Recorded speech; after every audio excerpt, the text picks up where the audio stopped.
Before we start, if you're watching this on Wednesday and you are a member of our channel, tonight we are having our first Zoom call between all the members of the channel. So please go to the members community tab and just click on that link there. We will be live tonight at 8 p.m. But other than that, grifting, Byron, a question for you. Are you optimistic about South Africa? Well, how can I not be, Ramon? The politicians told me I should be optimistic every day, and politicians never lie, do they? Yeah, there's this weird class of people who, in Western societies we call them the elite class, but in South Africa we just call them brown nosing class, ANC brown noses. There's this weird class of brown noses who write a piece every now and again to say why we should be optimistic about South Africa.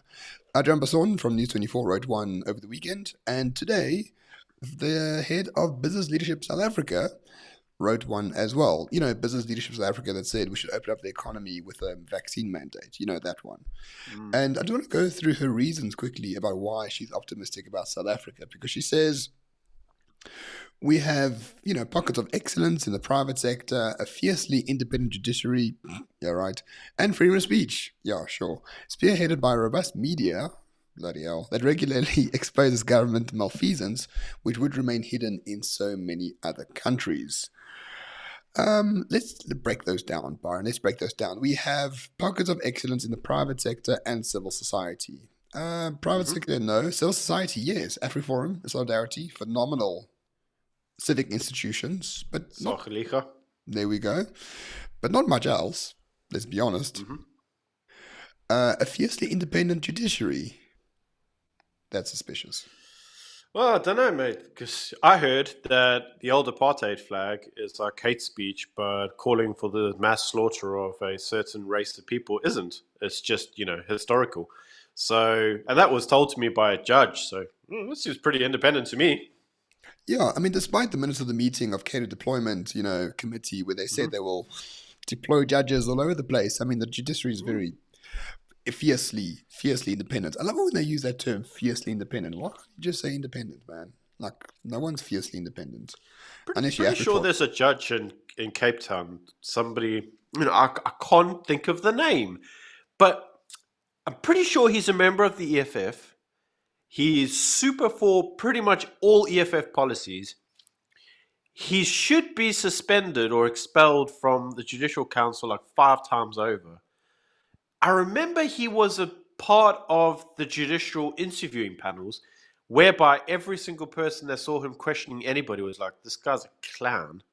Yeah, he seems pretty independent. I know that guy. He's really, really fiercely independent, Ramon. Fiercely independent. Yeah, fiercely independent. John Hlophe is the guy you're thinking of, just by the way. So you said it, not me. Yeah. So, and then also freedom of speech. We've got lots of freedom of speech in this country. I mean, we have so much freedom of speech that we can literally ask for the genocide of a certain race group in this country, but we're not allowed to show a flag from the past. That's how freedom of speech works in South Africa. Absolutely. And you're allowed to call white people by certain slang words, but if you call a black person by a historical word, you will go to jail. So that's not, by the way, that's not me saying that we should all go around using slang words, but the whole idea of freedom of speech is that the speech codes are adopted uniformly between parties so that we all kind of get the same treatment. And what we're referring to there is that we're not getting the same treatment. No. No. So, yeah. We agree on that. We're supposed to fight a lot more on this channel, but unfortunately, in this regard, we agree. And she also says she's, very optimistic because we have a robust media that regularly exposes government malfeasance, which would remain hidden in many other countries. The robust media that's paid off by the State Security Agency, as we saw at the Zondo Commission, that was the testimony from Sidney Mufamadi. We still don't know who received those brown envelopes to this very day. We can take a guess just by the articles that get published. But I suppose it's a robust thing when a media editor of one of the largest online newspapers in the country writes about how the president is majestic and how various political parties are just doing their best, guys, honest. And, writing various hit pieces saying how lovely they are and their policies are fantastic. That seems very independent. It seems like they're definitely holding people up to account. I think Yes, your standards are just a little bit too high, Ramon. I mean, we've looked here at her claims, and I think that your cynicism is found wanting. my cynicism. If That's you another Byronism. if you look at that, you like private sector. Like we've got some fantastic people in the private sector.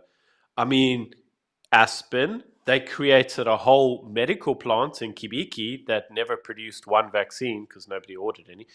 We've got the amazing fundamental guy who runs Discovery. I mean, he's brilliant. Mm, He sacked half his staff because they refused to get the medical treatment of unknown specification.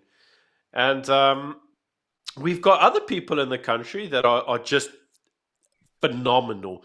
I mean, I've seen some private sector people that go out there and build stadiums made from basically polystyrene, and they charge millions for it. I mean, there was one, come on, man, there was one private sector company in Joburg during the height of the pandemic that disinfected schools that weren't a school anyway. I mean, come on, how's that for service, man? So yeah. I think you're too cynical. In terms of the judiciary, I don't see anything wrong with the judiciary. I mean, looking at recent judgments from them, what could go wrong? I mean, I see the other day, this is doing a story we're not going to cover, but Malima's case got postponed till next year for an assault rifle that everybody saw on fire on camera, and it's now going on 4 years to decide that case. But, yeah, I'm pretty sure if it was you, Ramon, you'd be serving your third year in jail by now. Well, I think you're being But very unkind, Byron, because she says fiercely independent, not fiercely efficient. There's a big difference between the But two. that is the independence I'm referring to, because if it was you, you'd be on year 3 of your prison term. But when it's a politician of unknown specification, that politician gets off scot free, and he's now on his 4th year. I mean, there's also the father of the brilliance that is the ANC, the most important, powerful, influential politician this country's ever seen, Jacob Zuma. I Mm, mean, that guy, his trials have been going on for how long? I mean, an independent judiciary wouldn't just sit there and like take this stuff, would they? I mean, they're acting in the best interest of the country.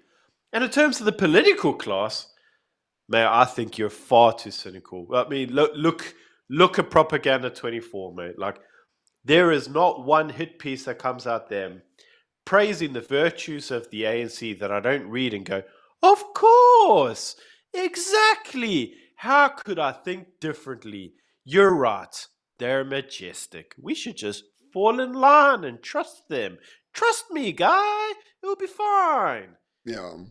Yeah, I think that's what happens to most of this journalistic class is like the problem with the ANC is they just don't implement well enough. I mean, the ideas are great, and Absolutely. unfortunately, the private sector don't want to follow them, so they must be forced to. And I mean, if you disagree with it, you're a racist for the most part. But don't worry, they are very independent and hold the government to account. Other than going along with the government in every single policy direction it chooses. But other than that, very fiercely independent. Absolutely. But here's the real problem with this piece right here. This woman, who's a head of the whatever business leadership, whatever it's called, she's very optimistic about South Africa as a nation, like as a nation state, doing something, right? Being better in the future. Whereas we at Morning Shot are not optimistic about that. We are not optimistic about what we call South Africa. What we are optimistic about, though, is the breaking up of South Africa, of the fact that this nation state, this colonial construct called South Africa, will have no choice but to break up in time to come Mm. because there is no state power to hold it together in the first place. And where there is state power, it's severely lacking, corrupt, useless, and incompetent. So, our optimism about South Africa is not the fact that South Africa will be a country of value. Our optimism is that South Africa will break apart. And once it breaks apart, there's all sorts of political paradigms that come into play, which will make this a very interesting and arguably quite a prosperous society if we choose it Mhm. to be. Decentralization is the key here. Like sarcasm aside, jokes aside, if we look at South Africa as a construct, the country is working on a centralized kind of paradigm, which basically means that the ANC controls everything. They legislate from the top, and everybody else just has to fall in line. The flaw of it is that South Africa has 11 official languages. It has numerous historical tribes, which I'm going to include the Afrikaner in that because some of the Afrikaners have been here for 500 years. But if you look at it from that point of view, South Africa has a culture of a number of different ethnic origins and ethnic values, also ethnic languages, and to try hegemonize everything and turn it into one kind of like uniform conglomerate, it just hasn't worked. If you look at the let's say the indigenous people of Limpopo versus the indigenous people of the Eastern Cape, like they don't they don't share a lot in terms of their historical significance. They don't share a lot, even in terms of the way they speak or their tribal values. And trying to force that on people is it's really a way to kind of like kill a nation of people. And people know that. People don't like their values and their culture being stamped on. And if you really kind of want to think about it, think of it as almost neo-colonialism. It's neo-colonialism by the state. It's no longer the UK or Europe or America. It's now colonialism of the state. The state is going to tell you what your values, cultures, and ethnic origin is, And and most that doesn't really important, work. colonialism by the elites of that state, right? So Correct. in the past it was the British, then it was Afrikaners. Now it's mostly the causes, because the ANC is overtly a causa construction. But now Yeah. it's morphed into a colonialism of BE tenders, tenderpreneurs, for lack of a better word. Like that is who is Mhm. driving the state and trying to And I'm normalize and gonna centralize what our values are as a people. But we are not the same. We are really not the no, same. but I'm going to disagree with you on that point. Haha, you wanted me to disagree with you on something. Here you go. I'm going to disagree with you on that. I don't think it is run by a bunch of B kilometers. I think it's run mainly by the communists because the communists and the ANC are really the ones with the ideological bend. The actual hardcore ANC people that are just ANC people are just kind of obsessed in self enrichment. So if you look at who's actually capturing the place, it's the communists. The communists are capturing the place. The rest of the ANC don't give a real kind of rat's monkeys about tomorrow morning. They just want to see how much they can steal today. So, but with that being said, majority of historical ethnicities in South Africa aren't communist. They don't kind of align to those ideas. A lot of them are conservative, they're Christian, they're hardworking, they just want to raise their families. It's like when the IRR did all of the assessments on land.